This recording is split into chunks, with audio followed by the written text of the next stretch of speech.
जय साथियों, नमस्कार दोस्तों। आज के वीडियो में हम देखेंगे गुप्त काल से महत्वपूर्ण प्रश्न जो आपके बार बार जो एग्जाम में पूछे जाते हैं या वो महत्वपूर्ण प्रश्न जो बार बार बनते हैं। तो सबसे पहले क्वेश्चन ये है कि गुप्त समाज के संस्थापक कौन है। तो गुप्त समाज के संस्थापक की बात करें तो इसका कौन सा ऑप्शन सही हो जाएगा। तो इसका श्रीगुप्त, ये ऑप्शन नंबर सी सही हो जाएगा। जो गुप्त समाज के संस्थापक वो कौन है, श्रीगुप्त है। क्वेश्चन नंबर अगला देखते हैं हम।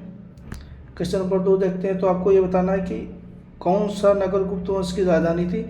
गुप्त वंश की जो राजधानी थी कौन सा नगर था, पाटलिपुत्र था, कौशल, काशी, उज्जैन। तो इसका ऑप्शन नंबर ए सही हो जाएगा। जो गुप्त वंश की राजधानी थी वो क्या थी, पाटलिपुत्र थी। नेक्स्ट क्वेश्चन देखते हैं। इसमें जो बताया गया चंद्रगुप्त प्रथम के बाद गुप्त साम्राज्य की बागडोर किसने संभाली थी। तो इस क्वेश्चन का आपको राइट आंसर देना है। तो चंद्रगुप्त प्रथम के बाद जो गुप्त साम्राज्य की बागडोर संभाली थी वो कौन था, समुद्रगुप्त था। एक क्रम हमेशा ध्यान रखना है कि चंद्रगुप्त के बाद किसने बागडोर संभाली थी। नेक्स्ट क्वेश्चन है, ये देखते हैं। चंद्रगुप्त किस गुप्त शासक का एक अन्य नाम था। जो विक्रमादित्य थे किस गुप्त शासक का एक अन्य नाम था। ये तो आपको एक क्वेश्चन बताना है कि विक्रमादित्य किस गुप्त शासक का एक अन्य नाम था। तो ये चंद्रगुप्त द्वितीय का नाम था। चंद्रगुप्त द्वितीय को ही किस नाम से जाना जाता था, विक्रमादित्य के नाम से जाना जाता। तो ये अपना ध्यान रखना। नेक्स्ट क्वेश्चन आपका ये है,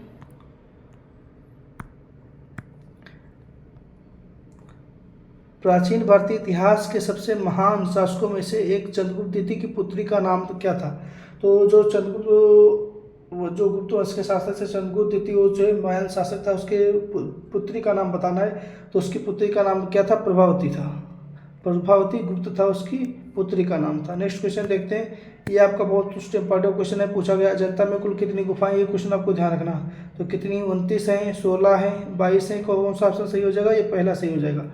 अजंता में कुल कितनी गुफाएं हैं। तो आपकी कुल कितनी, 29 गुफाएं। क्वेश्चन ध्यान रखना है, कई बार पूछा गया, ये इंपॉर्टेंट क्वेश्चन है आपका। अगला क्वेश्चन देखते हैं। ये पूछा गया गुप्त काल के दौरान चीन के किस यात्री ने भारत का भ्रमण किया था। तो ये भी कई बार क्वेश्चन पूछा गया, बहुत ही इंपॉर्टेंट क्वेश्चन है। तो आपको बताना है कौन, हुएंसांग था या फयान था, आई चिंग था, ले किसु था।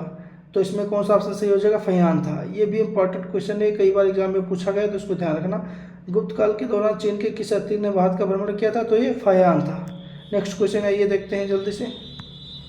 नेक्स्ट क्वेश्चन, ये प्रसिद्ध पुस्तक मेघदूत के लेखक कौन है। इसके राइटर का नाम हमेशा याद रखना है, कई बार पूछा गया। बहुत फेमस कवि कौन है, कालिदास। कालिदास की रचना अक्सर एग्जाम में पूछी जाती है, तो ध्यान रखना। मेघदूत कौन है, कालिदास है। नेक्स्ट क्वेश्चन है, ये देखते हैं। गुप्त काल के दौरान सोने के सिक्कों की क्या कहा जाता है। ये भी मोस्ट इंपॉर्टेंट क्वेश्चन है। ये बार बार जो क्वेश्चन पूछे गए वही आपको हम रिवाइज करा रहे हैं। तो गुप्त काल के दौरान जो सोने के सिक्कों को क्या कहा जाता था। तो क्या कहा जाता था, दिनार। गुप्त काल के दौरान जो सोने के सिक्के होते थे उनको क्या कहा जाता था, दिनार कहा जाता है। ये रिवीजन के पर्पज से बहुत जल्दी से करा रहे हैं। भारतीय इतिहास का स्वर्णिम समय किस काल को कहा जाता है। तो ये भी कई बार क्वेश्चन पूछा गया, मोस्ट इंपॉर्टेंट क्वेश्चन है, इसको ध्यान रखना। भारतीय इतिहास का स्वर्णिम जो समय है या स्वर्णिम काल वो किसको कहा गया। तो किसको कहा गया, गुप्त काल को कहा गया। ये क्वेश्चन ध्यान रखना, कई बार एग्जाम में पूछा गया है। नेक्स्ट क्वेश्चन देखते हैं। विक्रमशिला विश्वविद्यालय की स्थापना किसने की थी। ये भी बहुत इंपॉर्टेंट क्वेश्चन है, कई बार एग्जाम में पूछा गया। तो ये किसने की है, धर्मपाल ने की है। विक्रमशिला विश्वविद्यालय की जो स्थापना है वो किसने की है, धर्मपाल ने की है, ध्यान रखना। ये आपका लास्ट क्वेश्चन है।